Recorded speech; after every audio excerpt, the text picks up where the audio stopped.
Saya Sadarman Halawa. Saya Septiana Rahmawati. Saya Siti Janata. Saya Adinia Fardiatul Mustafa. Saya Sofia Nur Hidayah. Saya Muhammad Ali Mashar. Saya Rohim Jegel. Kami akan mempresentasikan tentang dampak merokok bagi respirasi pernapasan manusia. Rokok memiliki dua jenis, rokok tembakau dan rokok elektrik. Berikut perbedaan rokok tembakau dan rokok elektrik, yaitu 1. Rokok tembakau mengeluarkan asap hasil pembakaran tembakau, sedangkan rokok elektrik menghasilkan uap dari cairan perasan buah dan nikotin yang dipanaskan. 2. Rokok tembakau mengandung nikotin, tar, arsenik, karbon monoksida, amonia, dan berbagai bahan kimia lainnya. Sedangkan rokok elektrik mengandung nikotin, gliserol sayuran, propilen glisol, pemanis buatan, dan macam-macam rasa buah. 3. Selain asap, rokok tembakau meninggalkan sampah seperti abu rokok dan batang rokok, sedangkan rokok elektrik tidak meninggalkan sampah. 4. Asap rokok tembakau meninggalkan bau dan tidak larut dalam cairan, sedangkan rokok elektrik meninggalkan uap yang larut dalam cairan dan bau dari perasa buah. Penjelasan senyawa berbahaya yang terkandung dalam rokok meliputi 1. Karbon monoksida. Salah satu kandungan rokok adalah gas beracun karbon monoksida yang tidak memiliki rasa dan bau.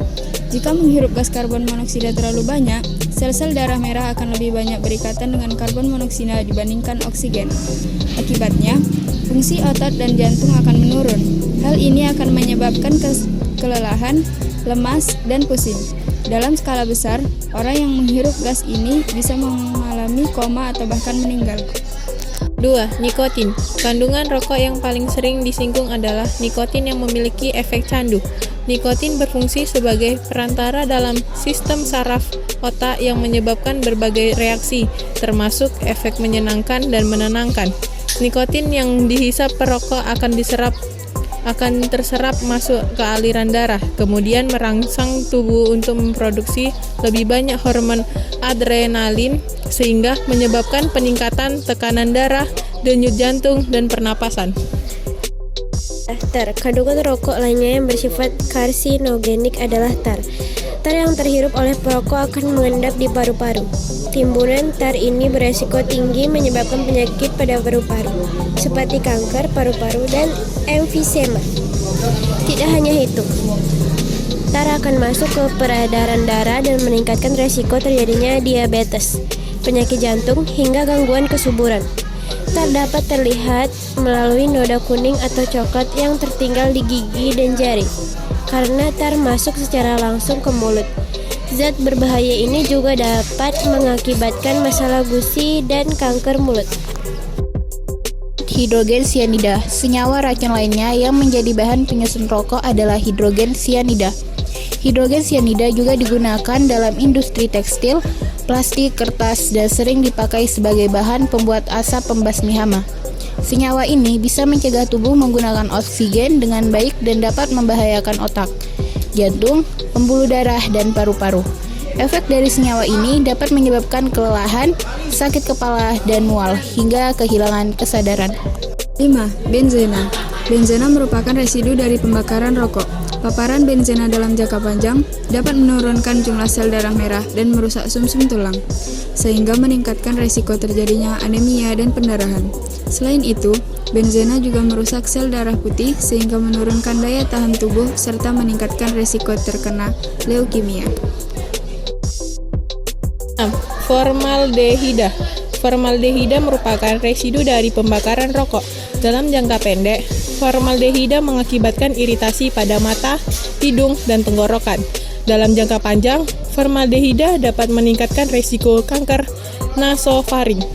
7. Arsenik. Arsenik merupakan golongan pertama karsinogen. Paparan terhadap arsenik tingkat tinggi dapat meningkatkan resiko terjadinya kanker kulit, kanker paru-paru, kanker saluran kemih, kanker ginjal, dan kanker hati.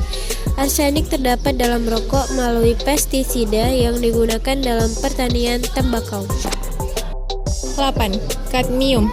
Kadmium yang terdapat dalam asap rokok akan terserap masuk ke paru-paru. Kadar kadmium yang tinggi dalam tubuh dapat menimbulkan muntah, diare, penyakit ginjal, tulang rapuh, dan meningkatkan resiko terkena kanker paru-paru. 9. Amonia. Amonia merupakan gas beracun, tidak berwarna namun berbau tajam. Pada industri rokok, amonia digunakan untuk meningkatkan dapat candu nikotin. Menghirup dan terpapar amonia dalam jangka pendek dapat mengakibatkan napas pendek, sesak napas, iritasi mata, dan sakit tenggorokan. Sedangkan dampak panjangnya bisa menyebabkan pneumonia dan kanker tenggorokan.